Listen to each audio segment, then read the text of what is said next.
하나님의 말씀 보겠습니다. 하나님의 말씀 요한복음 12장에서 보겠습니다.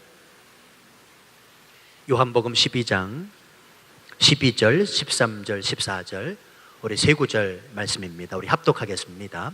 요한복음 12장 12절 말씀부터 우리 세 구절 다 같이 읽겠습니다. 시작. 그 이튿날에는 명절에 온 큰 무리가 예수께서 예루살렘으로 오신다는 것을 듣고 종려나무 가지를 가지고 맞으러 나가 외치되 호산나 찬송하리로다. 주의 이름으로 오시느니 곧 이스라엘의 왕이시여 하더라. 예수는 한 어린 나귀를 보고 다시니. 아멘.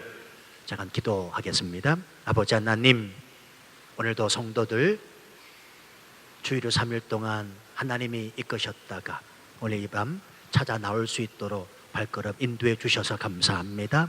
한 심령도 왔다가 거저 돌아가지 아니하도록 주의 성령으로 우리를 주장하여 주옵소서. 2018년도 뒤돌아보면 모든 것이 다 하나님의 은혜였습니다. 이제 2018년도 얼마 남지 않았는데 풀 것은 풀고 해결해야 할 것은 해결받고 묶인 것은 또 풀어지는 역사 있게 하여 주옵소서. 성령께서 우리 삶에 온전히 개입해 주셔서 그래서 2019년 새해 맞이할 때 기쁨과 소망이 또 넘치며 맞이할 수 있는 우리의 삶 되게 하여 주옵소서. 특별히 병중에 있는 성도들이 있습니다. 아버지 불쌍히 여기시고 긍휼히 여겨주시고 찾아가 주시어서 침상 털고 일어나 맡겨진 사명 잘 감당하는 우리 모든 성도들 되게 하여 주옵소서. 이 시간 우리 찬양 받으신 것 감사합니다. 권사님의 기도 받으신 것 감사합니다. 이제 말씀하여 주옵소서. 규문을 열고 마음문 열고 하나님의 말씀 받을 때 아멘으로 받게 하시되 아멘으로 받는 중에 삶에서 기적이 나고 또 몸이 치유되는 놀라운 역사 있게 하여 주옵소서. 종은 온전히 감춰주시고 하나님의 진이 빛으로 말씀하여 주시기를 원할 때 예수님의 이름으로 기도하옵나이다. 아멘.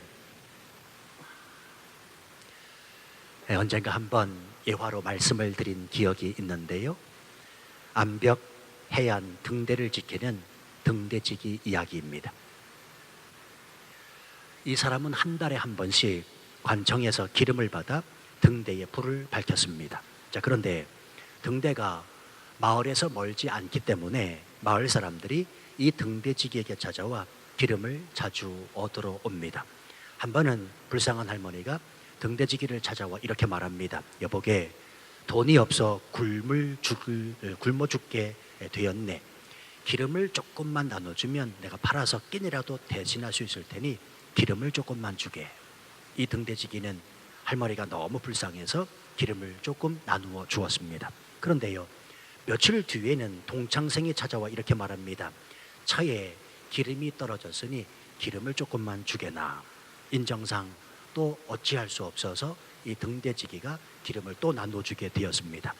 며칠 뒤에는 동네 어르신이 찾아와 마을 행사에 불을 밝히고 싶다며 기름을 또 요구합니다. 등대지기는 이번에도 약간의 기름을 빼어서 어르신에게 나누어 주었습니다. 그런데 공교롭게도 그날 밤 폭풍우가 거세게 몰아쳤고요. 다음날 아침에 지난밤 배 한 척이 침몰하여 많은 사람의 목숨을 뺏어갔다라고 하는 소식을 듣게 됐습니다. 침몰 원인이 무엇인지 조사해 보니 배가 표류하는 동안에 등대의 불이 꺼져 있었기 때문이라는 조사 결과가 나왔습니다. 당연하지요. 기름이 떨어진 등대에 불이 꺼진 것은 당연한 일이었습니다. 관청에서는 이 등대지기를 질책하고 해고하면서 이렇게 말했습니다. 당신에게 기름을 공급한 이유는 단 한 가지, 그것은 등대를 밝히라는 것이었소. 그런데 당신은 당신의 사명을 감당하지 못했으니 파면이요, 이렇게 말했답니다. 여러분 잘 생각하시기 바랍니다. 불쌍한 할머니를 돕는 일 잘한 일입니다. 기름이 떨어진 차에 기름을 나누어 주는 일도 참 잘한 일입니다. 동네 행사에 기름을 나누어줘 불을 밝히는 것, 그것도 참으로 잘한 일입니다. 그러나 이 등대지기 잘하기는 했지만 사명을 잃고 말았습니다. 성도 여러분 꼭 기억하셔야 됩니다. 잘한 일과 사명은 구분해야 합니다. 잘한 일과 사명은 구분돼야 된다. 다시 말하면 잘한 일 때문에 사명을 잃어서는 절대로 안 된다는 것입니다. 제 이야기를 해서 죄송합니다만 저는 치앙마이에 처음 도착하고 아이들 학교를 보내면서 애들이 듣든지 아니 듣든지 분명히 이야기했습니다. 아빠는 아빠로서 이 땅에서 너희들 공부시키고 잘 키울 거야. 그러나 아빠는 너희들 이 땅에서 공부시키기 위해서 온 것 아닌 거 알지? 니들이 치앙마이에 사는 이유는 공부하려고 온 게 아니라 아빠 사명 때문에 온 거야. 이렇게 얘기했습니다. 물론 아이들에게 이렇게 말한 것은 아이들에게 공부에 대한 동기부여를 심어주기 위함도 있었지만 사실이 그렇거든요. 저는 제가 해야 할 일과 사명을 철저하게 구분했습니다. 내가 잘해야 하는 일과 그리고 내게 하나님께서 부여주신 그 사명을 철저하게 구분시켰다는 말입니다. 성도 여러분, 아이들을 잘 키우는 것 잘해야 되는 일입니다. 그런데요, 그 잘해야 되는 일 때문에 우리의 사명을 잃어서는 안 된다는 말입니다. 자, 그러면 왜 그래야 하는가? 잘해야 하는 일은 누구나 할 수 있는 일이지만 사명은 나만이 할 수 있는 일이기 때문에 그렇습니다. 하나님께서는 저와 여러분 각 사람에게 나만이 할 수 있는 사명을 주셨기 때문에 그렇다는 말입니다. 상대성 원리를 발견한 세계적인 물리학자 아인슈타인에게 1952년 이스라엘 정부는 놀라운 제의를 그에게 했다고 합니다. 우리 이스라엘 구회는 만장일치로 당신을 이스라엘 대통령으로 초대하고 싶습니다. 오셔서 우리의 대통령이 되어 주십시오. 그랬더니 이 아인슈타인이 거절하면서 이렇게 말했다는 것 아니겠습니까? 대통령을 하겠다는 사람은 세상에 많지만 물리학을 가르칠 사람은 없어. 물리학을 가르칠 사람은 적습니다. 아인슈타인은 세상의 그 어떤 재물이나 명예 그리고 권세 앞에서도 자신의 사명만은 잃지 않았다는 사실입니다. 원래 라틴 말로 사명이라는 말은 미시오라는 말이 있거든요. 이 미시오라는 말은 보냄을 받은 자라고 하는 뜻을 가지고 있습니다. 이 미시오라고 하는 단어에서 영어의 미션이라고 하는 단어가 나왔습니다. 성도 여러분, 예수 그리스도는 이 땅으로 보내심을 받으셨습니다. 그래서 예수 그리스도 그분은 사명자가 되십니다. 자, 마찬가지입니다. 저와 여러분들이 어떻게 해서 치앙마이 이 땅을 밟으셨는지 모르지만 하나님께서 이 땅으로 저와 여러분을 부르신 줄로 믿습니다. 보내셨다는 말입니다. 그러므로 그리스도인으로서 보내심을 받았고 이 땅으로 하나님께서 보내셨다면 저와 여러분은 사명자라는 생각을 꼭 하실 수 있어야 됩니다. 자, 그렇다면 이 사실을 우리가 분명히 믿는다면 우리는 내게 주신 그 하나님 아버지의 사명을 분명히 깨닫고 그 사명을 감당함으로 하나님 앞에 영광을 올려야 되는 것은 당연한 일이라는 사실입니다. 자, 예를 들어서 예수 믿는 사람으로 이 땅에서 아이를 교육하고 잘 키우는 것, 이것을 사명으로 생각하고 오신 분 계시죠? 저처럼 애들 교육 때문에 이 땅에 온 것이 아니라 아예 애들 교육 때문에 내가 내 아들, 내 딸 잘 키워서 하나님 앞에 바치겠다라고 하는 마음으로 그것을 사명으로 이 땅에 오신 분 계시지요? 그렇다면 반드시 내 아이를 통하여 하나님의 영광을 받으셔야 된다는 사실입니다. 내가 예수 믿는 자로서 내가 이 땅에서 사업을 하고 있습니까? 내가 하는 그 사업의 일들을 통하여 하나님이 반드시 영광을 받으셔야 된다는 사실입니다. 나 잘 먹기 위해서 내 배 불리기 위해서 사업하는 것이 아니라 이 땅에서 어떤 조그마한 이문을 남기서가 아니라 내가 하는 이 모든 일들을 통하여 하나님 앞에 영광을 올려야 된다라고 하는 그 목적을 가지고 사업을 해야 된다는 말입니다. 가이드도 마찬가지고 가게를 나가시는 분도 마찬가지고 아르바이트도 마찬가지고 이것이 마찬가지 이유는 내가 보냄을 받은 하나님으로부터 이 땅으로 보냄을 받은 사명자 예수 믿는 사람 그리스도인이기 때문이라는 사실입니다. 먹든지 마시든지 무엇을 하든지 간에 다 하나님의 영광을 위하여. 여러분, 하나님이 저와 여러분을 이 땅 치앙마이로 보내신 줄로 믿습니다. 보내신 것을 믿는다면 저와 여러분은 사명자라니까요. 미션, 하나님이 보내셨다. 이걸 분명히 믿는 사람은 내 삶의 모든 것을 통하여 하나님 앞에 영광이 되어야 된다는 사실입니다. 자, 보십시오. 우리 예수님 그분의 모든 삶의 목적은 하나님의 뜻과 하나님의 영광에 맞춰져 있습니다. 자, 그래서 오늘 본문에도 보면 예수님은 죽음을 두려워하지 아니하고 예루살렘을 향하여 당당하게 발걸음을 옮기고 계십니다. 자, 여러분 잘 아시는 바와 같이 지금 예수님께서 예루살렘으로 들어가시고 있는 이유가 무엇입니까? 십자가를 지시기 위함입니다. 다시 말해 죽기 위해서 들어가신다는 말입니다. 사실 십자가는 피할 수도 있는 문제입니다. 아니, 피하려고 마음먹었더라면 피할 수도 있는 상황이었습니다. 그럼에도 불구하고 예수님은 십자가, 곧 그의 죽음을 피하지 아니하시고 당당하게 예루살렘을 향하여 발걸음을 옮기고 계십니다. 왜 그렇습니까? 그것이 하나님 아버지의 뜻이요, 십자가에서 죽는 것이고 자신의 사명이요, 자신이 죽어야 하나님 아버지가 영광을 받으시기 때문에 예수 그리스도는 그 예루살렘을 향하여 발걸음 당당하게 들어가고 계시다는 말입니다. 성도 여러분, 사명을 알아야 됩니다. 그리고 사명을 알았다면 내게 하나님이 부여주신 그 사명이 무엇인지 말해야 됩니다. 한번 제가 말씀드린 기억이 나는데, 잔치집에서 돼지 왜 잡는지 말씀 한번 드렸지요? 망각은 하나님의 은혜입니다. 감사해요. 다 까먹으셨군요. 한 번 더 하겠습니다.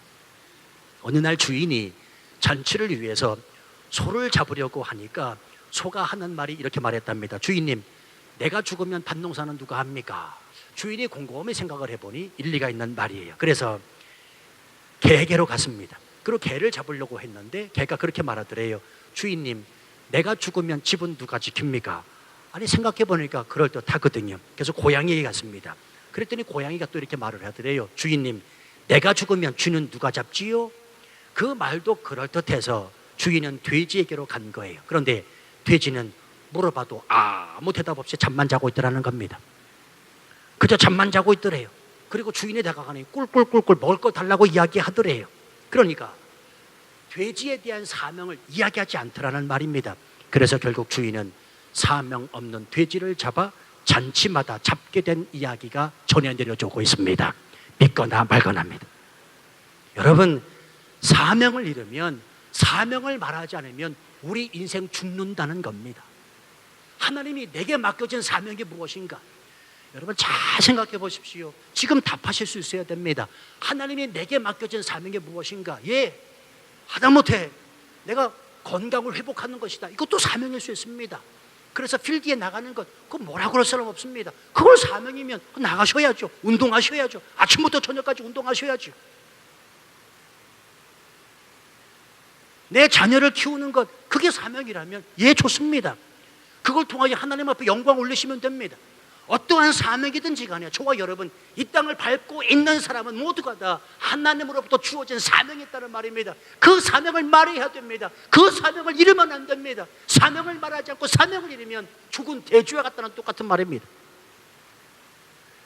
오늘 예수님은 십자가에 못 박혀 죽으시기 위해 예루살렘을 향하여 발걸음을 옮기고 계십니다. 자, 그런데 예수님께서 예루살렘으로 입성하실 때 연도에 늘어선 수많은 사람들이 어떤 사람인지인가에 대해서 좀 더 주목해서 볼 필요가 있습니다. 자, 12절 말씀 보면 명절에 온 큰 무리라 이렇게 기록되어 있지요.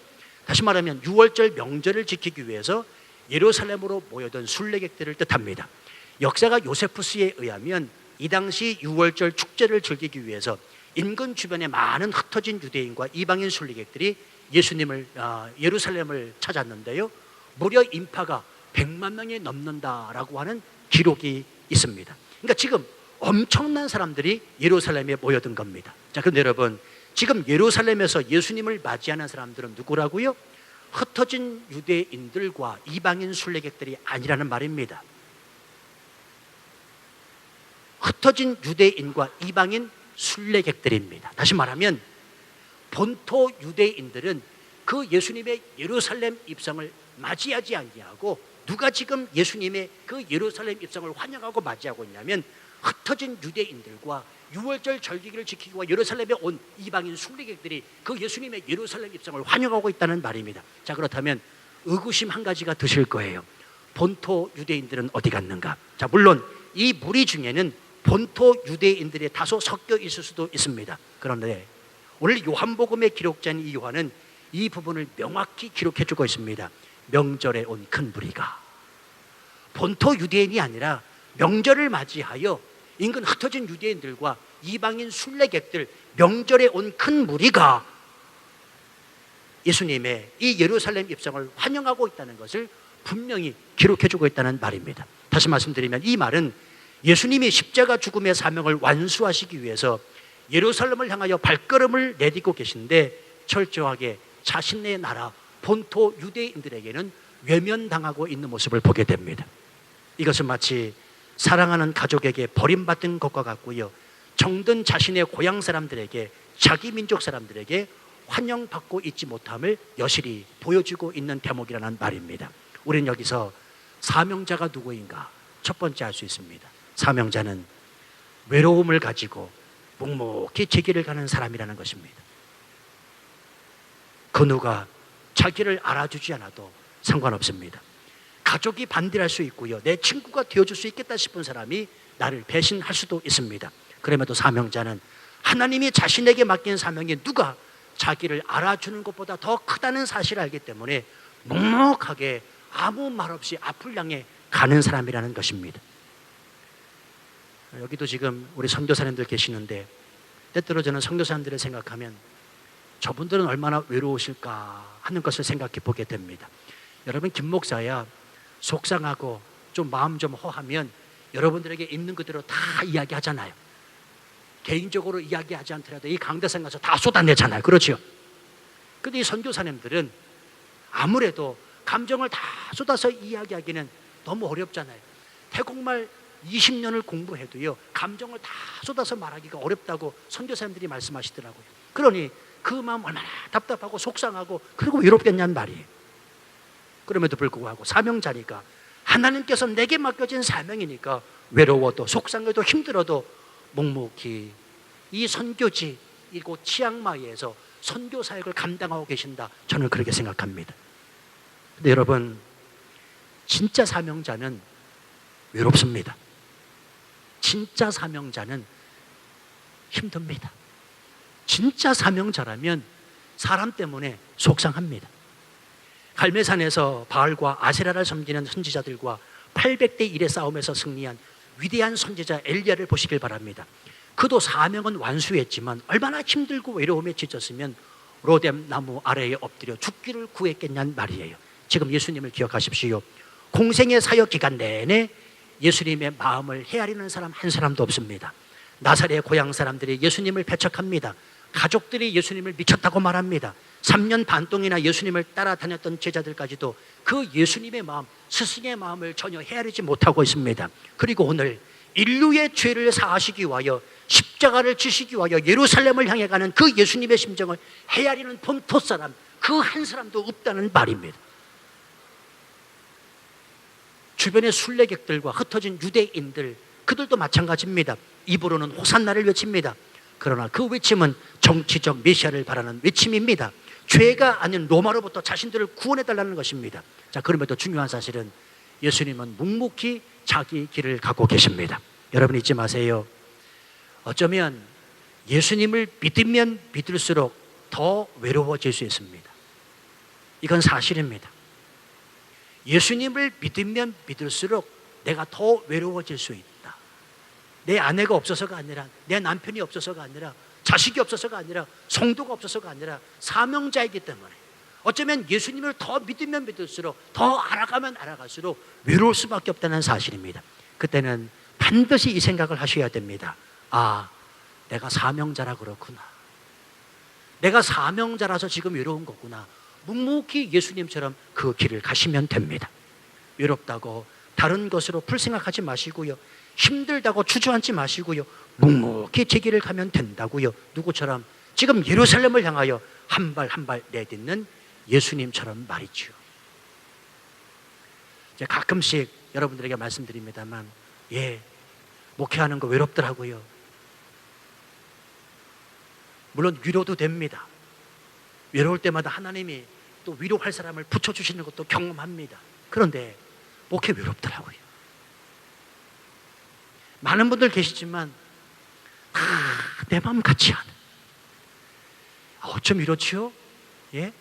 많은 분들 계시지만 심지어는요, 제 아내도 내 마음 같지 않더라. 그냥 철저히 하나님은 그냥 혼자 내버려 두시는 것 같더라고요. 그냥 나 혼자에 나 혼자. 어떨 때는 이거 아십니까? 여러분들에게 알아달라고 말씀드리는 게 아니라 목회가 그렇더라고요. 그때마다 깨닫는 건 뭐냐면, 그래, 내가 사명자구나. 사명자는 외로울 수밖에. 그 외로움을 끌어안고 묵묵히 내게 맡겨진 그 사명의 길을 가는 것, 예루살렘을 향하여 죽기 위하여 십자가를 지시기 위하여 묵묵히 걸어가시는 그 예수님, 나도 따라가고 있구나 라고 하는 그 사실에 오히려 위로받고 있다는 사실입니다. 잊지 마십시오. 사명자는 외로움을 가지고 묵묵히 제 길을 가는 사람입니다. 자, 두 번째, 사명자는 누구인가? 주변의 환경에 영향을 받지 않는 사람입니다. 오늘 13절 말씀 보세요. 종려나무 가지를 가지고 맞으러 나가 외치되 호산나 찬송하리로다. 주의 이름으로 오시느니 곧 이스라엘의 왕이시하더라. 예루살렘에 모여든 수많은 인파들이 예수님을 환영하고 있습니다. 그런데 그들의 손에는 종려나무 가지가 들려 있습니다. 이 종려나무 가지는 점령군의 우두머리가 행차할 때 그를 열렬히 뜨겁게 환영하는 승리의 상징으로 흔들던 나무가지가 종려나무 가지였습니다. 이 종려나무 가지를 흔들던 사람들은 죽었던 나사로를 예수님이 살리시는 것을 직접 목격한 사람들입니다. 우리가 읽지는 않았습니다만 17절 18절 말씀 보시면 이런 말씀이 있지요. 나사로를 무덤에서 불러내어 죽은 자 가운데서 살리실 때에 함께 있던 무리가 증언한지라. 이에 무리가 예수를 맞으면 이 표적 행하심을 들었음이로라. 분명히 말씀하고 있지요. 자기들 눈으로 보니 죽었던 자가 다시 살아났습니다. 이것은 거부할 수 없는 분명한 사실이었습니다. 그래서 이들이 예수님을 향해 갖는 믿음은 참으로 대단한 말이었습니다. 자, 보세요. 당시에 유대 지역을 다스리는 헤롯 왕이 있음에도 불구하고 13절 하반절 말씀 다시 보십시오. 종려나무 가지를 가지러 맞으러 나가 외치되 호산나 찬송하리로다. 주의 이름으로 오시느니 곧 이스라엘의 왕이여, 이스라엘의 왕이여 라고 말하고 있습니다. 여러분, 이쯤 되면 앞장서서, 예수님이 앞장서서 그래, 자, 나를 따르라, 로마 정부에 대항하여 골기하고 쿠데타를 일으켰다면 충분히 예수님이 승산이 있는 것이었다는 말입니다. 예수님을 따르는 수없이 많은 사람들을 선동하여 예수님을 따르게 할 수도 있었다는 말입니다.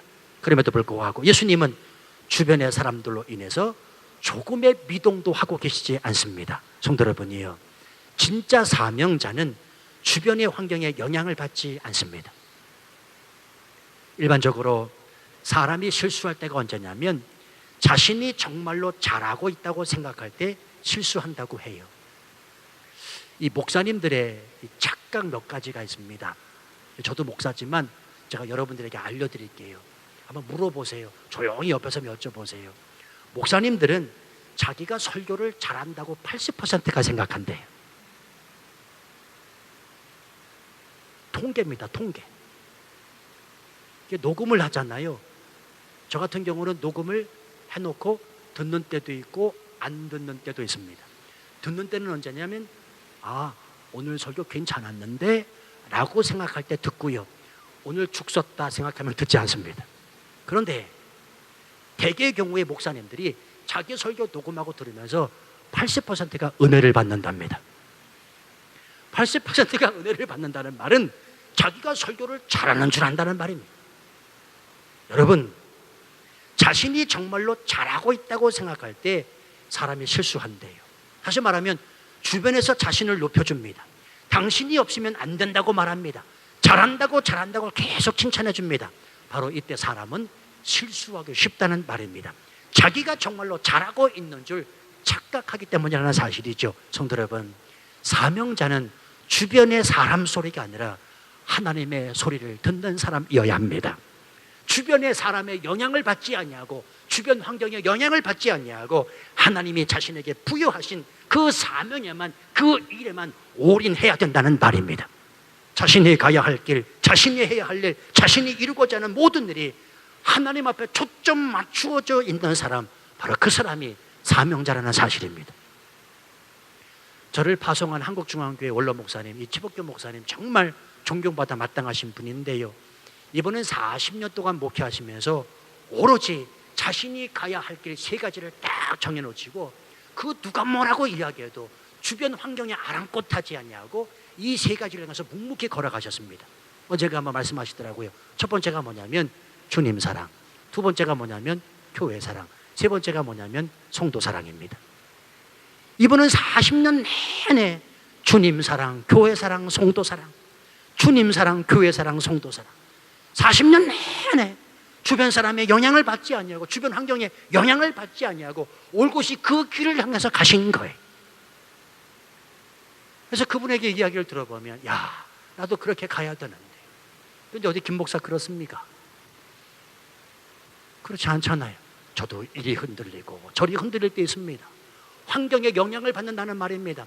주변 사람들이 그 소리에 가슴을 쓰라앉고 잠을 못 자면서 말이죠.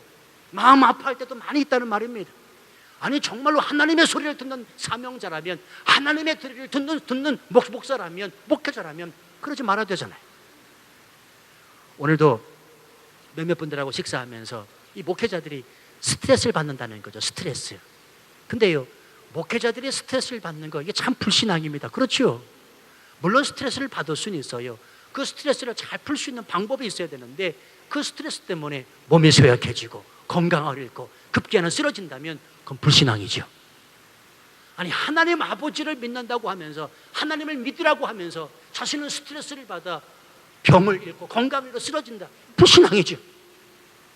곰곰이 생각을 해봤습니다. 야, 이제부터는 스트레스를 받아도 스트레스 받는다고 말하지 못하겠구나. 야, 이제 큰일 났다, 그 생각이 들더라고요. 우리 예수님 사복음서에 다 등장하는 예루살렘 입성에 있어서 그분은 절대로 한눈 팔지 않고 계십니다. 인기에 연연하지 않습니다. 주변 환경에 영향을 받지 않습니다. 오직 십자가의 길, 죽음의 길, 그곳만 묵묵히 걸어가고 계십니다. 성도 여러분, 부탁드립니다. 지양마 이 땅 사시면서 이 눈치 저 눈치 사람 보면서 사람 의지하지 않고 살아가실 수 있게 되기를 바랍니다. 여러분, 이건 정말 중요한 겁니다. 제가 13년 여기서 목회하면서 얻은 결론이기도 합니다. 사람 의지하면 사람 때문에 상처받더라고요. 꼭 사람 때문에 망해. 정말 그렇습니다. 그런데요, 한눈 팔지 않냐고, 이 눈치 저 눈치 보지 않고 사람 찾아다니지 않냐고, 오로지 시간 날 때마다 하나님 앞에 찾아 나와 하나님의 음성을 듣고자 하는 사람들, 여러분 죄송하지만 경제적으로는 어려울지 몰라도 마음의 심령의 평안함을 얻고 돌아가는 분 많이 봤습니다. 사람 의지하지 마세요. 이 눈치 저 눈치 사람 보면서 사람 따라 행동하지 마세요. 우리는 온전히 하나님 한 분, 이 하나님만을 신뢰하고 이분만을 믿고 따를 때 하나님으로부터 얻어지는 힘이 생기고 용기도 생기고 삶의 의미도 그리고 목적도 분명해질 줄로 믿습니다. 그래서 사명자는 주변의 환경에 영향받지 않는 사람이라. 자, 세 번째, 사명자 누구인가? 사명자는 겸손합니다. 14절 말씀 보세요. 예수는 한 어린 나귀를 만나서 타셨다. 여러분, 예수님은 창검차고 흰 말에 갑옷을 입고 호위병들의 호위를 받으며 행차를 하셔도 무방하신 분이십니다. 왜냐하면 그분은 진짜로 이 땅에 오신 왕 되시기 때문에 그렇습니다. 그럼에도 불구하고 예수님은 남에게 보이기 위한 화려함을 극구 사용하십니다. 왜냐하면 그분은 겸손의 왕으로 이 땅에 오신 진리요 진짜이기 때문에 그렇습니다. 고대 근동의 신전들을 보면요, 모두가 화려하고 웅장하고 보는 이로 하여금 압도당하게 만듭니다. 그렇죠. 잘 한번 생각해 보세요. 고대 근동의 신전들, 우상땅지 모셔두고 있는 모든 신전들은 화려하고 웅장하고 보는 이들을 압도합니다. 왜 그렇습니까? 가짜이기 때문에 그렇습니다. 진짜는 그렇게 할 필요가 없지요. 진짜가 뭘 화려할 필요가 뭐 있습니까? 진짜가 웅장하게 만들 필요가 뭐 있습니까? 진짜인데. 그렇잖아요. 진짜는 진리로 가치가 판명되는 것 아니겠습니까? 가짜니까 웅장하게 화려하게 보이는 것 아닙니까? 가짜일수록 자기를 뽐냅니다. 드러냅니다. 겉모습을 치장합니다. 그러나 진짜는 꾸밀 필요가 없습니다. 진리는 미치지 않아도 스스로가 증명되기 때문에 그렇습니다. 여러분, 짐승들은요, 싸울 때 자신의 키를 키우기 위해서 앞발을 이렇게 든다고 해요. 또 가슴에 힘을 주고 근육을 뽐낸다고 합니다. 왜요? 기세로 상대를 누르기 위함입니다. 자신이 없고 두렵기 때문에 그렇다는 말입니다. 그러나 오늘 예수님의 모습은 전혀 그런 모습이 아닙니다. 기세 등등함이 보여지지 않습니다. 굴림의 모습도 없습니다. 온유와 겸손의 모습만이 보입니다. 그래서 한 나귀 새끼를 타셨다. 한 어린 나귀를 만나서 타셨다. 이 얼마나 겸손의 모습을 보여주고 계십니까? 저도 들은 이야기인데요. 들은 이야기입니다. 저희 교회는 그렇지 않으리라 분명히 믿지만, 교회 안에는 헤게모니가 있대요. 여러분, 헤게모니가 뭔 줄 아시지요? 주도권입니다. 주도권 싸움. 헤게모니가 있대요. 신앙생활 오래 한 것으로 헤게모니를 쥐고 계신 분 계시고, 또 내가 직분으로 헤게모니를 쥐고, 또 가진 것으로 헤게모니를 쥐고 교회 안에서 자신을 드러내고 뽐내고 기세등등하려고 한다는 것입니다. 교회 안에 헤게모니가 있습니다. 있습니까? 없어야 됩니다. 치앙마이 중학교는 절대로 헤게모니, 기득권이 없어야 됩니다. 직분이 내가 가진 것으로